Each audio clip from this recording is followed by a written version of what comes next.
Ini, dia berkata, untuk menghentikan pasukan revolusi, maka harus dimulai dari kepalanya terlebih dahulu. Mereka harus mengincar Dragon dan Sabo sebagai target utama. Karena jika dua orang itu dikalahkan, maka pasukan revolusi akan kehilangan arah dan mudah untuk dihancurkan. Mereka berdua memang adalah tokoh kunci dalam organisasi tersebut. Dragon adalah pemimpin yang mengatur strategi-strategi paling penting, sedangkan Sabo adalah anggota paling populer yang dikenal dunia sebagai Kaisar Api. Maka dengan menghabisi keduanya, itu bisa melumpuhkan kelompok itu secara keseluruhan. Nusjiro pun bilang, perkataan Garling memang benar, namun tentu bukan hal mudah untuk mengalahkan kedua orang itu.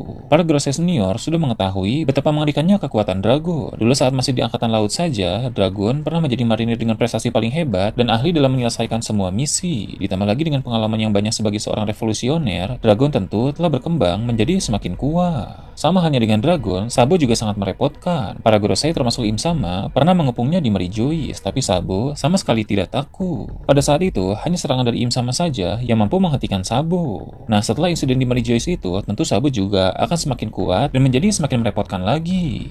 Setelah memperlihatkan Gorosei membicarakan itu semua, cerita berpindah ke dalam ruangan lain di Mary Joyce. Di ruangan tersebut, ada seorang ksatria suci misterius yang memegang poster buronan dari Sabo dan Drago.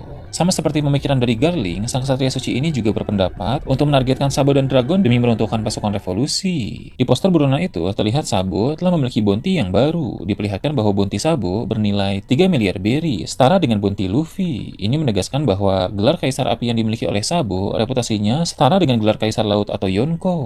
Sedangkan untuk Dragon, bounty-nya masih belum diperlihatkan dengan jelas, karena poster Dragon tertumpuk oleh poster-poster yang lain. Namun, sang ksatria suci yang sudah melihat bounty Dragon itu berkata bahwa baru kali ini dia melihat bounty setinggi itu. Ini menegaskan bahwa bounty Dragon adalah yang paling tinggi di antara semuanya. Dulu Angkatan Laut memang sempat bilang bahwa bounty Roger adalah yang paling tinggi di antara para bajak laut. Namun perlu diingat, itu hanya di antara para bajak laut saja, sedangkan Dragon bukanlah bajak laut, melainkan seorang revolusioner. Jadi terungkap bahwa bounty sang revolusioner ini di atas bounty sang raja bajak laut. Pantas saja keberadaan pasukan revolusi dari dulu hingga sekarang masih menjadi perhatian banyak orang, karena pengaruh dari sosok Dragon memang berperan besar. Semakin kesini, semakin banyak juga pihak yang mulai membuka mata dan menyadari kebusukan pemerintah dunia, sehingga mereka pun mulai secara terang-terangan mendukung pasukan revolusi. Kepopuleran sang Kaisar Api Sabo menimbulkan kehebohan di banyak tempat, terutama di negeri-negeri yang penuh dengan konflik. Para warga di negeri-negeri itu mulai memberontak kepada para raja di negeri mereka yang semena-mena. Mereka mencontoh pasukan revolusi yang juga memberontak terhadap pemerintah dunia. Jadi, untuk beberapa waktu ke depan ini akan semakin banyak negeri-negeri yang diambil alih oleh warga dan berpihak kepada pasukan revolusi, sehingga seiring berjalannya waktu, sekutu pasukan revolusi akan semakin banyak. Sedangkan sebaliknya, sekutu dari pemerintah dunia akan semakin berkurang. Itulah yang memicu Garling dan Ksatria Suci untuk ingin segera menargetkan Sabo dan Drago. Wajah dari Ksatria Suci ini memang masih belum ditampilkan, tapi postur tubuhnya mirip dengan Garling saat masih muda. Bahkan dari segi pemikiran juga memang sama seperti Garling, maka jelas bahwa Ksatria Suci itu adalah anak dari Garling. Jika nanti terjadi bentrokan antara pasukan revolusi dengan pemerintah dunia, maka Dragon akan melawan Garling, sedangkan Sabo akan melawan anak dari Garling itu. Ke tempat lain tapi masih di sekitar Mary Joyce, diperlihatkan Carlos yang baru sadar usai dihajar oleh Sai dan Leo. Sebenarnya kejadian itu sudah berlangsung cukup lama, tapi karena serangan dari Sai dan Leo pada saat itu sangat kuat, Carlos sempat koma untuk beberapa minggu. Kini setelah dia sadar, dia ingin balas dendam kepada Sai dan Leo. Carlos memohon kepada ayahnya untuk menangani masalah ini.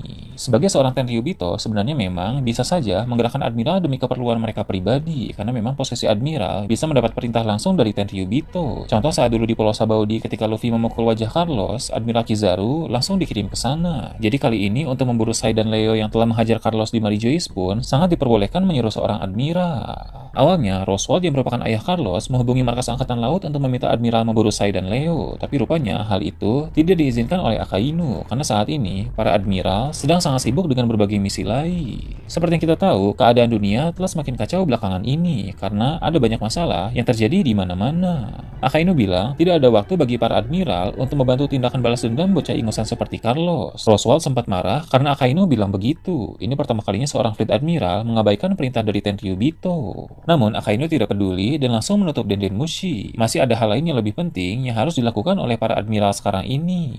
Roswell dan Carlos pun kesal dengan jawaban Akainu, sehingga mereka mulai menghubungi para Gorosei. Ternyata Gorosei juga berkata hal yang sama. Gorosei bilang mereka harusnya bisa berpikir realistis sekarang ini. Keadaan telah semakin kacau sehingga para admiral tidak bisa diganggu. Ditambah lagi, masalah pangan di Marie-Joyce juga telah semakin memburuk, sehingga banyak hal penting lain yang harus dilakukan sekarang. Di sini Galing pun memberi solusi. Solusi darinya adalah untuk mengirim Ksatria Suci mengurus masalah Carlos. Memang Ksatria Suci juga akan terlibat menangani masalah-masalah besar, namun tidak semua Ksatria Suci sudah mendapat tugas. Masih ada 3 orang Ksatria Suci yang belum memiliki tugas apapun. Galing pun bilang, daripada 3 orang Ksatria Suci itu hanya diam saja, lebih baik perintahkan saja mereka untuk menangani keinginan balas dendam Carlos. Galing berkata, 3 orang Ksatria Suci sudah lebih dari cukup untuk memberi pelajaran kepada bajak laut seperti Sai dan Leo. Ketika 3 orang Ksatria Suci itu mendapat misi dari Carlos, mereka malah memiliki pendapat lain. Daripada hanya memburu Sai dan Leo saja, lebih baik memburu juga semua komandan armada besar bajak laut topi jerami. Memburu Sai dan Leo saja tidak cukup, karena jika 2 orang itu berani mengusik Tenryubito, maka para komandan lain dalam armada besar bajak laut topi jerami kemungkinan besar juga akan berani melakukan hal yang sama. Dengan kata lain, mereka semua adalah bibit-bibit masalah untuk para Tenryubito, sehingga perlu untuk diatasi secepat mungkin.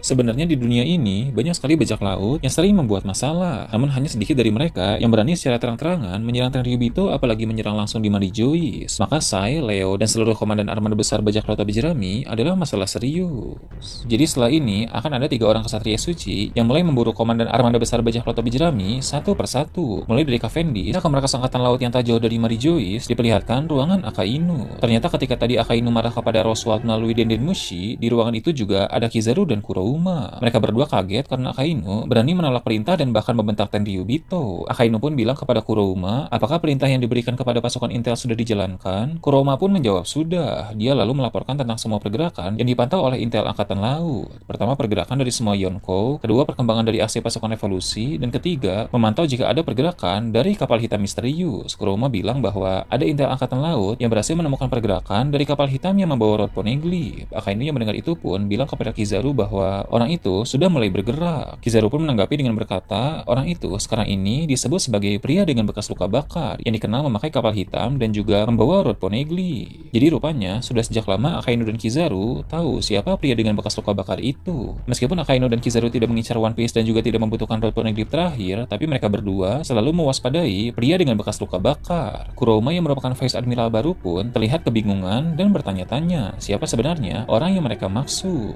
Akainu pun bilang pria dengan bekas luka bakar itu adalah orang yang sangat merepotkan. Jika keadaan sangat mendesak, Akainu sendirilah yang akan menghadapi orang itu, kemudian membawa rod poneglyph yang dia bawa ke markas supaya para bajak laut tidak ada yang bisa mencapai Laftel. Ini adalah langkah yang cerdas dari Akainu. Jadi jika para bajak laut ingin mendapatkan rod poneglyph itu, maka mereka harus mendatangi markas besar angkatan laut terlebih dahulu. Akainu bisa memasang banyak jebakan dan juga perangkap untuk para bajak laut. Jadi di sini seperti ada sebuah kompetisi siapa pihak yang bisa menemukan pria dengan bekas luka bakar terlebih dahulu, apakah para bajak laut atau malah angkatan laut.